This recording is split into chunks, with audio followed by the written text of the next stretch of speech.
इस होटल ही में मेरे हस्बैंड का खून हुआ है, एक पुलिस वाले ने किया है। पुलिस ने होटल मैनेजर को साथ में लेकर कमरे की चेकिंग करने गई, जहां पर हड़बड़ाहट में एक युवक की कमरे में गिरने से चोट लग गई। जब तक भारतीय जनता पार्टी की सरकार रहेगी आप सच नहीं जान पाओगे। मैं नीचे लिफ्ट के पास खड़ा था, तब तक मैंने देखा कि गुप्ता जी को घसीट के लेकर आ रहे हैं और लिफ्ट के बाहर से गुप्ता जी के यहाँ से सारा ब्लड बह रहा है। इस छोटे से बच्चे को मैं क्या जवाब दूंगी? हम बोलेंगे नहीं, आप लोग जबरदस्ती करेंगे, मैं कुछ नहीं बोलूंगी।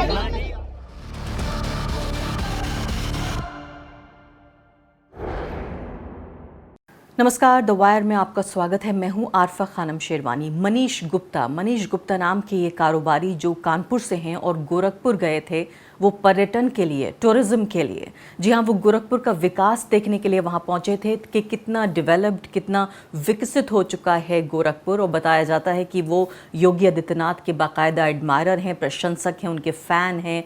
और ये भी बताया गया कि 4 महीने पहले उन्होंने खबर बाद में ये भी आई कि बीजेपी को ज्वाइन किया।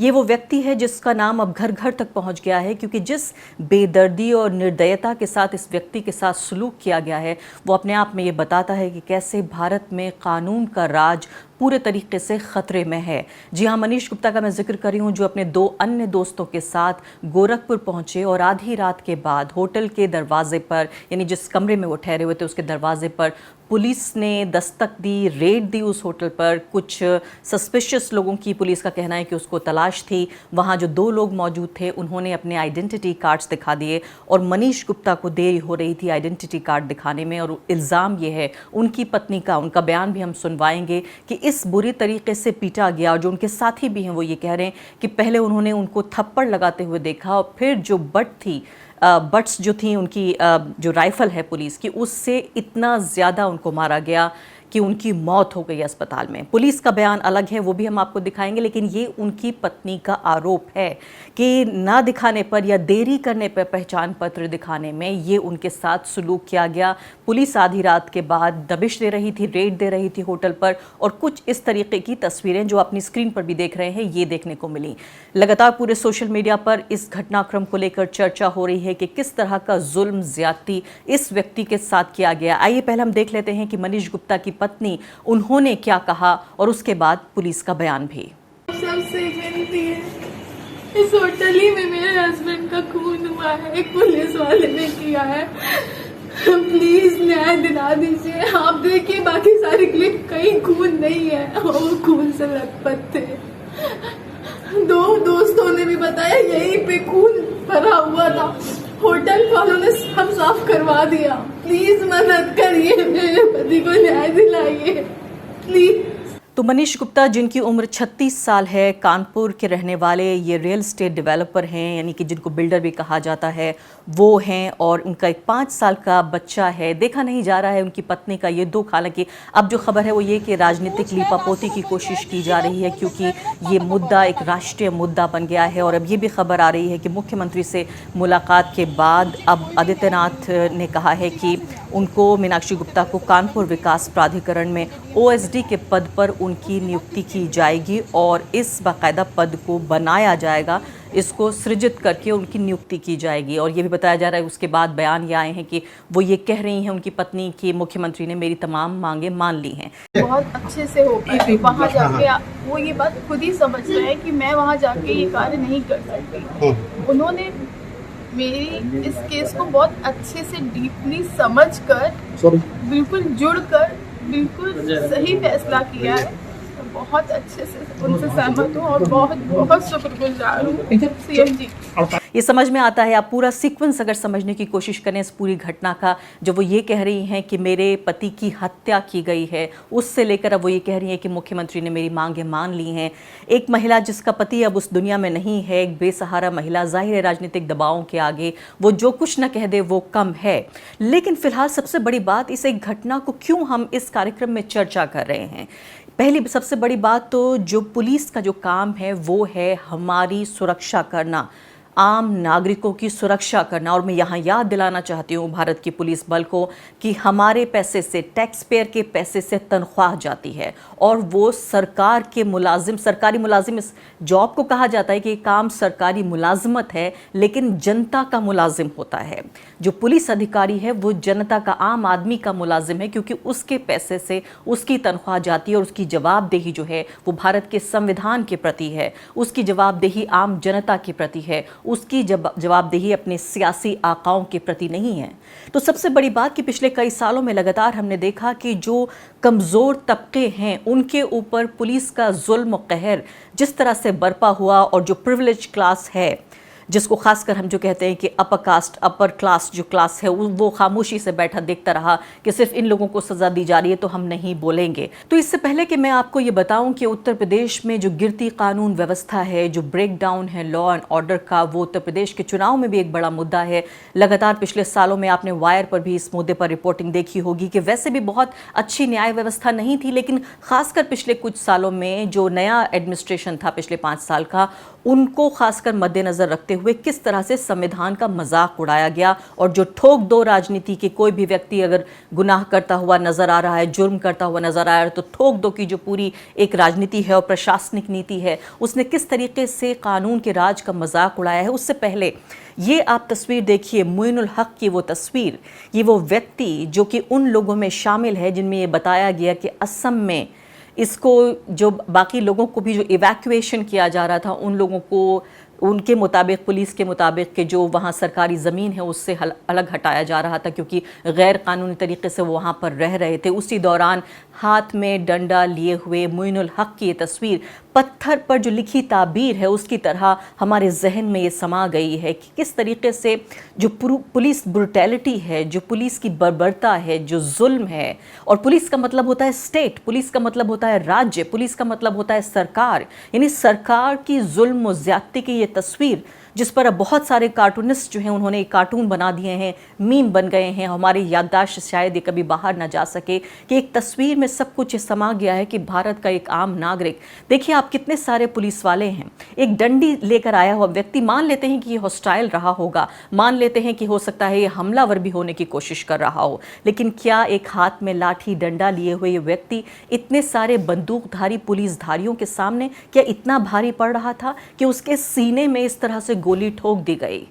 ये साफ तौर पे दोनों घटनाएं आप देखिए मनीष गुप्ता की और दूसरी तस्वीर आप देखिए असम की, साफ तौर पे बताता है कि जो पुलिस है वो ये नहीं समझ रही है कि उसकी जो जवाबदेही है वो आम जनता के प्रति या संविधान के प्रति है, बल्कि पूरे तरीके से जो अपने सियासी आका हैं उनके सामने नतमस्तक होकर हमारी पुलिस यहाँ पर सामने दिख रही है। और साफ साफ ये भी दिख रहा है कि किस तरीके से जो हमारे पूरी सोसाइटी में जिस तरह का एक रेडिकलाइजेशन देखने को मिला है पूरी सोसाइटी में, और साथ साथ जो एक तरह की सांप्रदायिकता है या जो गरीब विरोधी पूरी नीतियां और गरीब विरोधी जो भावनाएं देखने को मिल रही हैं समाज में, उसका भी एक जीता जागता नमूना है कि अल्पसंख्यकों से लेकर दलितों से लेकर आदिवासियों से लेकर किसानों का भी मैं आपको मुद्दा याद दिलाना चाहती हूँ, करनाल का, कि कैसे पुलिस ने वहाँ पर भी जुल्म किया। मैं आपको जामिया की भी घटना याद दिलाना चाहती हूँ कि वहाँ कैसे स्टूडेंट्स की, आप सोचिए छात्रों की जो हमारे देश का भविष्य है, उनकी किस तरीके से पिटाई की गई, किस तरीके से उनको दुश्मन की तरह ट्रीट किया गया। तो ये तमाम जो घटनाक्रम लगातार पेश आ रहे हैं उत्तर प्रदेश से लेकर असम से लेकर राष्ट्रव्यापी स्तर पर, जो पुलिस का जो रोल है और जो पूरा एक सोशल जो रेडिकलाइजेशन हुआ है और जो सांप्रदायिक ध्रुवीकरण जो हुआ है और सांप्रदायिकता जो अलग अलग हमारे इंस्टीट्यूशंस में फैल रही है, ऐसा लगता है कि अब चूँकि होता यह है कि एक बार जब सिस्टम कॉम्प्रोमाइज्ड होता है, समझौता करता है, सिस्टम का मतलब होता है सरकारी, अगर हम सिस्टम का जिक्र करें जिसमें पुलिस है, वकील हैं, अदालतें हैं और इसके अलावा जो हमारे लोकतंत्र का चौथा खंभा यानी पत्रकार हैं, इन सबको अगर हम मिला लें, जिनके ऊपर सबके ऊपर जिम्मेदारी है कि लोकतंत्र की हम रक्षा करें, अगर आप कॉम्प्रोमाइज हो जाते हैं कि एक तबके के साथ आप ऐसा कर सकते हैं, चलिए दूसरे तबके के साथ भी हम ऐसा कर सकते हैं, तो फिर जो पूरी व्यवस्था है वो ही कॉम्प्रोमाइज्ड हो जाती है। ये सिर्फ 1, 2, 3 तबकों तक नहीं रहती, बल्कि पूरे एक तरह से पूरी व्यवस्था ही कॉम्प्रोमाइज्ड और समझौते के तहत दब जाती है और सिस्टम अपना काम करना बंद कर देता है। तो आप यकीन जानिए कि जो एक लोकतंत्र है, लोकतंत्र का नाम सिर्फ 5 साल में चुनाव करा लेना भर नहीं है। लोकतंत्र का मतलब है कि आपका जो जस्टिस डिलीवरी सिस्टम है, यानी जो आपकी न्यायिक प्रणाली है, उसको काम करना ज़रूरी है। लोकतंत्र का मतलब यह है कि हर आम आदमी को ये भरोसा हो कि इंसाफ उसके साथ होगा, बिना ये देखे हुए कि वो कहाँ से आता है और वो कौन है। मुझे राहत इंदौरी का वो शेर भी इस वक्त पूरे तरीके से याद आ रहा है, जिसमें उन्होंने कहा था कि लगेगी आग तो आएंगे घर कई जद में, यहाँ पे सिर्फ हमारा मकान थोड़े है। कई ने कहा कि मनीष गुप्ता हैं तो बहुत शोर शराबा हो रहा है। मनीष गुप्ता की जगह अगर ये मोहसिन या मोहम्मद होता तो बता दिया जाता कि आतंकवादी है और हमने इसको ठिकाने लगा दिया है। क्योंकि जिस तरीके की ठोक दो की राजनीति पिछले लगातार हमने कई सालों में देखी है।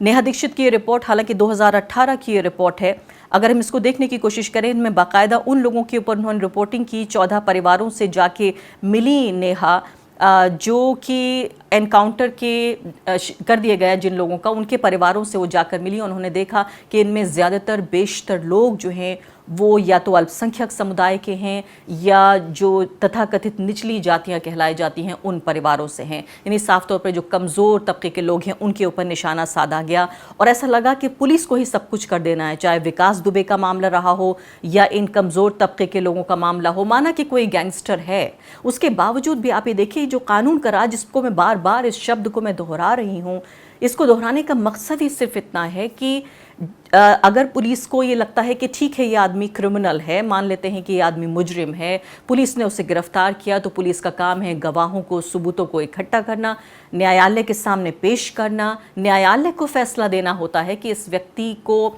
गुनहगार माना जाएगा या नहीं, कितना गुनहगार माना जाएगा, इसको कितनी सज़ा दी जाएगी। ये किसी भी तरीके से हक नहीं है कि पुलिस इसके ऊपर कोई फैसला सुना सके, क्योंकि इसका मतलब सीधे ये हुआ कि पुलिस को ही हम एक तरह से मुद्दई मान लेंगे, वही इंसाफ कर देगा, वही अदालतें तो बंद कर दी जाएं। क्या हम ये कहें कि अब अदालतें बंद कर दी जाएं?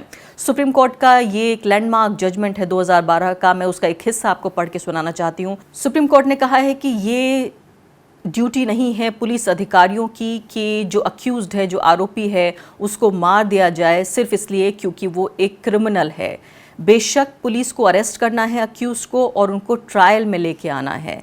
इस कोर्ट ने बार बार ये कहा है कि जो ट्रिगर हैप्पी पुलिस पर्सनल हैं, यानी कि जो किसी भी बात पर गोली चला देते हैं और क्रिमिनल्स को इंसिडेंट को एनकाउंटर की तरह पेश करते हैं, ऐसी जो किलिंग्स हैं वो उसकी वो निंदा करते हैं, ऐसी हत्याओं की, और ये किसी भी तरीके से कानूनी नहीं है जो हमारा क्रिमिनल जस्टिस एडमिनिस्ट्रेशन सिस्टम है, और इसको they amount to state sponsored terrorism, इसको ये माना जाएगा कि ये राज्य प्रायोजित आतंकवाद है। आप सोचिए इतने सख्त शब्दों में इस बात को सुप्रीम कोर्ट ने कहा है, उसके बावजूद भी जिस तरह की राजनीति देखने को मिल रही है कि पुलिस पूरे तरीके से अपनी ड्यूटी भूलकर सिर्फ इस काम में लगी हुई है कि किस तरीके से जो सियासी आका हैं उनका हुक्म बजा लिया जाए। द वायर के और वीडियोस देखने के लिए सब्सक्राइब करें और बेल आइकन पर क्लिक करें। स्वतंत्र पत्रकारिता की आर्थिक मदद करने के लिए डिस्क्रिप्शन में दिए गए लिंक पर जाएं और अपनी राशि चुनें।